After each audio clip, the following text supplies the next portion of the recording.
Australia itself is the world's second smallest continent, second only after Antarctica.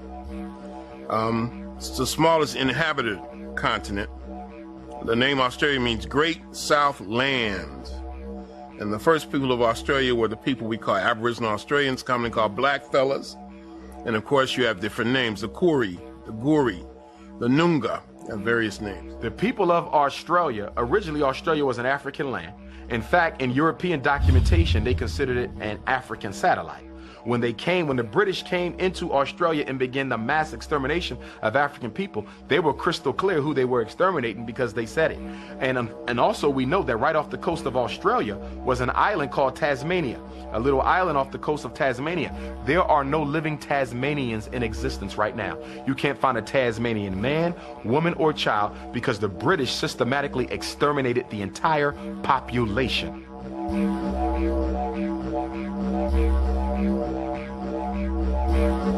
It wasn't until January 1967 that Aboriginal people in Australia were considered humans for the first time. In January 1967, there was a national referendum to decide if Aboriginal Australians should have Australian citizenship. Up to that point, they were officially, and you can document this, classified as flora and fauna and plants and animals. In Australia, they would literally breed out the melanin of the people. You know, they would take the children and take them to breeding camps and breeding farms and breed the darker ones and the mulatto ones with white, and they would literally breed the melanin out of these people.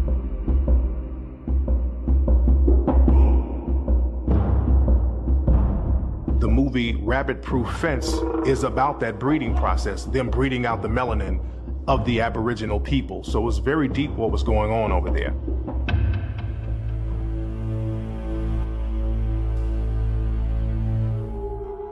You have three major island chains: North Pacific, West Pacific, and South Pacific. Melanesia, Polynesia, Micronesia. Melanesia is the South Pacific. That means the Black Islands. And the biggest island is New Guinea. Others include New Caledonia, New Ireland, New Britain, Fiji, the Solomon Islands, Vanuatu, which used to be known as New Hebrides. These are the Black Islands. And the people that I've encountered in this part of the world tend to say they come from Africa.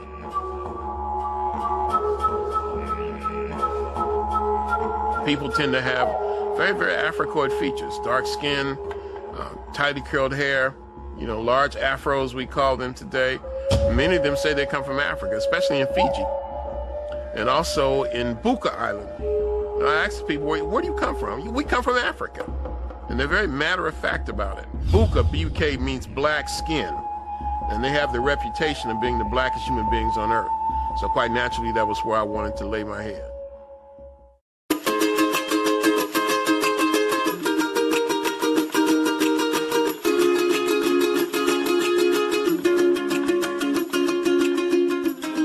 Look at images of King Kamehameha, and I know you have, who is what might be considered the founder of Hawaii.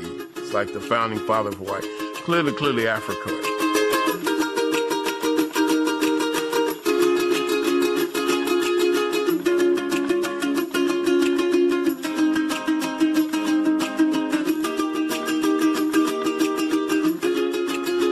One of the most famous Hawaiians is a guy named Duke Kahanamoku.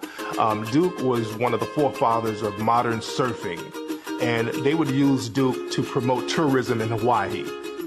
They would send Duke to the continental United States to promote swimming in Hawaii and surfing, and Duke had problems getting into swimming areas when he came to the continental U.S. because people thought that he was black because he was so dark, and many of the native Hawaiians, they have that dark African phenotype. If you go to places like Maui and some of the remote areas of Hawaii, they look like black people, just like Samoans. You go to Samoa, they look like black people over here in America.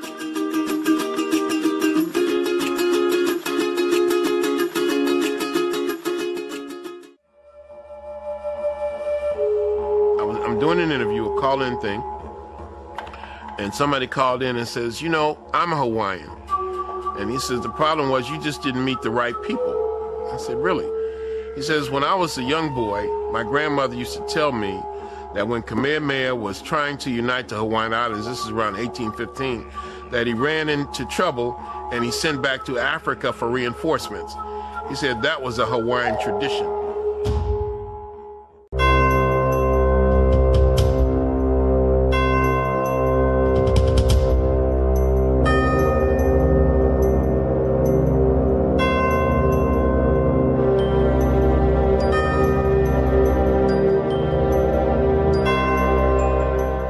African people, they've been coming to the Americas for years, thousands of years before Europeans. And this is why many Europeans knew how to get over to the Americas based on maps that African people left for centuries. We wear the gene pool of the Native American population. We wear the gene pool of the African, which is called Moors, who had preceded Columbus to this country. And we wear the gene pool of those Africans who came from the continent. And so we felt that this land, and I do now still feel this land is ours. I'm an African American. Africa is my race. America is my geopolitical place. I'm not surrendering that to anybody. One of the things we know is there are Europeans who wrote books about the African presence in America before Columbus, but it's difficult to actually get your hands on some of the copies of these books. They're real hard to find because it wasn't popular for white folk or black folk, but especially white scientists, to say that African folk, that Moorish people were in America prior to the European coming here. There are three belts that leave the coast of Africa. There's one that's in the north, there's one in the middle, and there's one in the south. When you look at this middle one literally will take you right into the Gulf of Mexico, even if you didn't have power boat. And what's going to happen is the Africans are going to start to move into this area here, and they're going to begin to settle in this corner of the Gulf of Mexico. They're going to develop, according to what our research shows, three major cities: Tres Zapotes, San Lorenzo, okay, and La Venta. If you go to Mexico, southern Mexico now, especially in the provinces and towns in southwest Mexico, they'll tell you there's two black people there. The ones that came on the ship, meaning those who were enslaved, and the ones who came before the ship, meaning those like the Olmecs and others who had been here at a point where no one knows when that genesis was. They just were always here.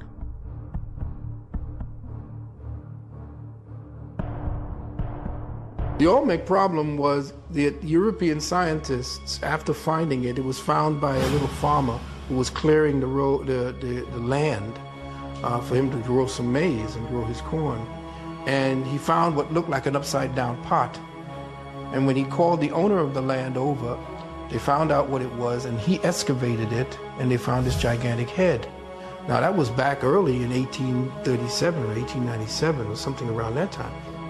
When they found that and they saw this Africoid face, that completely turned everything around, because they thought the Mayan civilization was the oldest civilization here. Now, when they found that the Mayan civilization was not the oldest civilization, and that Africans all through the histories were supposedly brought here as slaves, they did not want to fess up and change their whole curriculum to state that there was an African civilization in the Americas some 5,000, 10,000 years ago. The other part of it is that during the Reconstruction period after the Civil War, the Vatican put out an edict very quietly that all Western books and academia had to first be passed through the Vatican census. So the Vatican said that any evidence of black history here had to be taken off of the history book.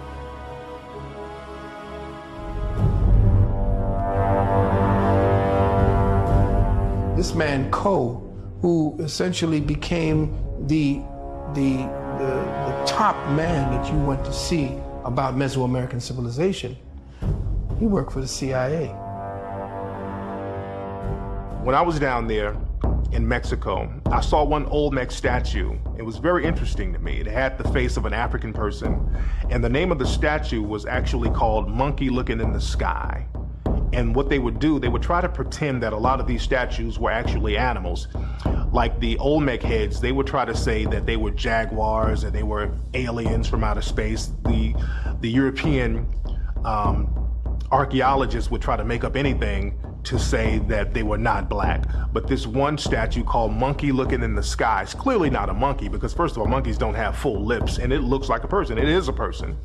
And this just goes to show the depths that these archaeologists will go to deny the African history. One of the earliest groups that I can find archaeologically would be the Folsom people, F-O-L-S-O-M. That's why you go out, you look at your map, you find various areas that we call the Folsom areas, Folsom, Arizona, Folsom, Nevada. You go out in New Mexico, you find Folsom Prison.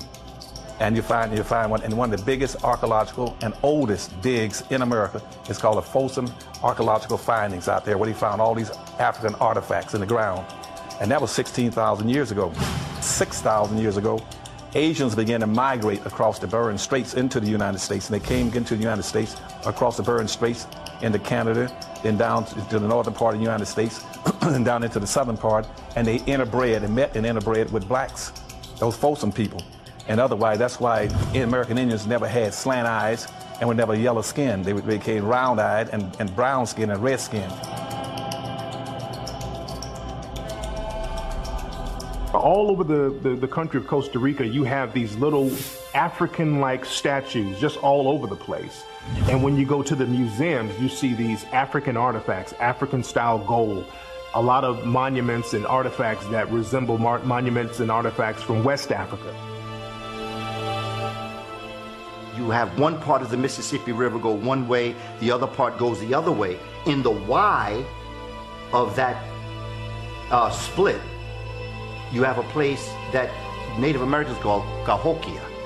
Today it's called Collinsville, Illinois. It's near St. Louis. This is where you have the largest pyramid in the Northern Hemisphere. It's called Monk's Mound.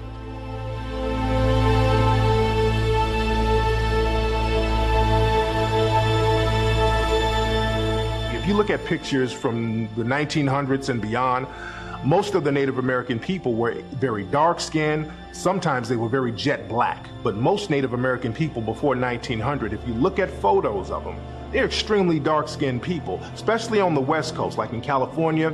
The California Indians were very dark-skinned. The Indians that were around the Minnesota and Milwaukee area that we know as Milwaukee and Minnesota now, they were very dark-skinned people. The Native Americans on the East Coast were very dark-skinned people.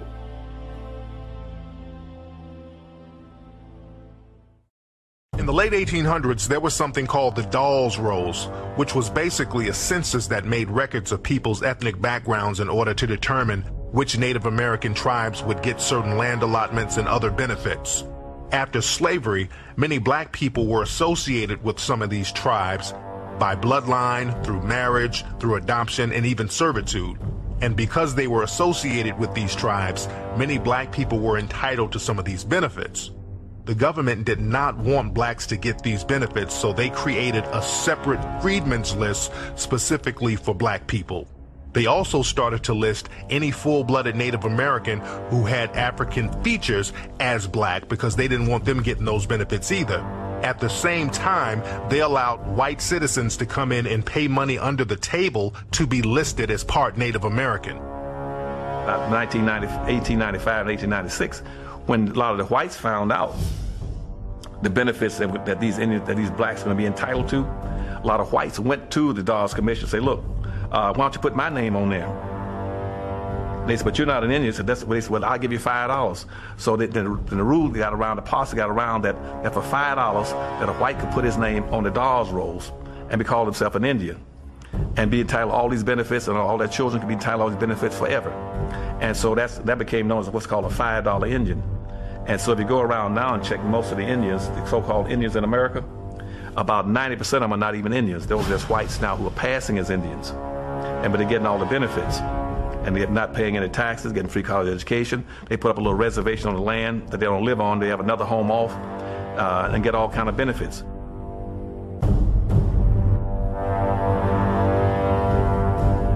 Iron Eyes Cody was another famous Native American person. He was in the media for years. In the 1970s, they utilized him for this pollution commercial. He was known as the Crying Indian. So he was a very well-known Native American in American culture. But the reality is, Iron Eyes Cody wasn't Native American at all. He was Sicilian. Both of his parents were from Sicily.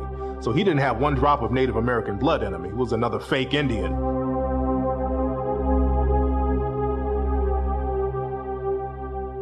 first authorized paintings from the Americas was of these 3 African men who were the leaders of a maroon colony down in Central America.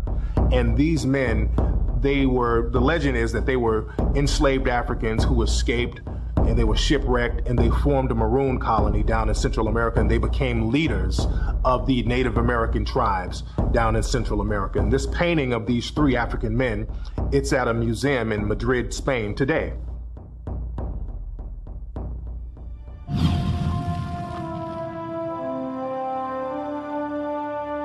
Boukman, Haitian Revolution, the original revolutionary, because he was turned in the night of the revolution.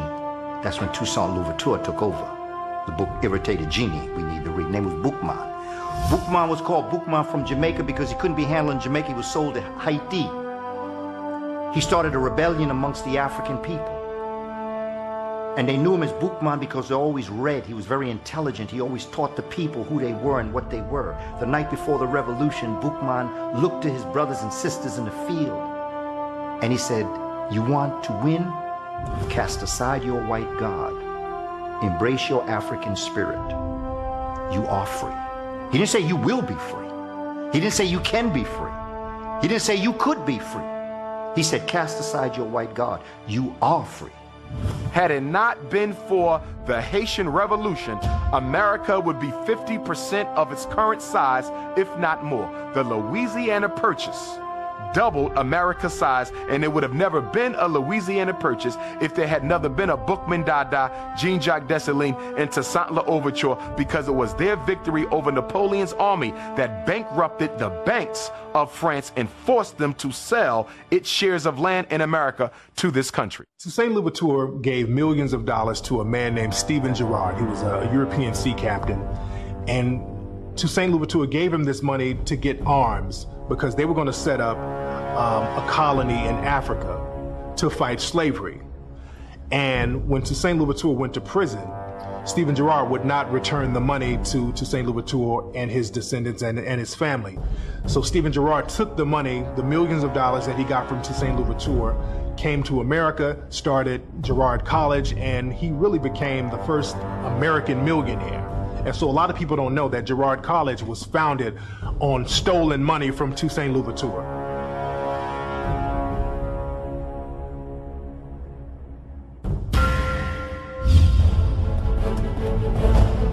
Down in Peru, they found a mummified body of a Peruvian girl who was sacrificed about 500 years ago. And the Peruvian girl, if you look at her, her body's well preserved.